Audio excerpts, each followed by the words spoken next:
In this video, I will show you how to fade in and fade out your clip in CapCut. So, select your clip and now click on this animation and you can choose fade in or fade out. We're gonna try fade in first, so click on it and select this fade in.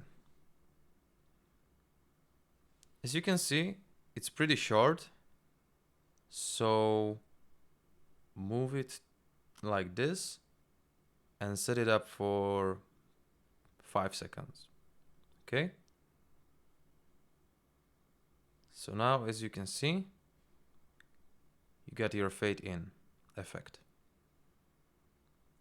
If you'd like to fade out, do the same. Select the clip, click on animation, out, and now click on this fade out. Also, you can change your duration here.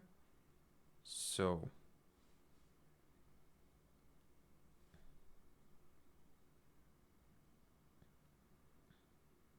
and this is how you fade in and fade out. Also, you can use a lot of effects here, like rotate your clip, or you can use zoom in, zoom out, like a lot of effects here. Guys, thank you for watching. My name is Marty. Please subscribe. Have a nice day and see you later. Bye.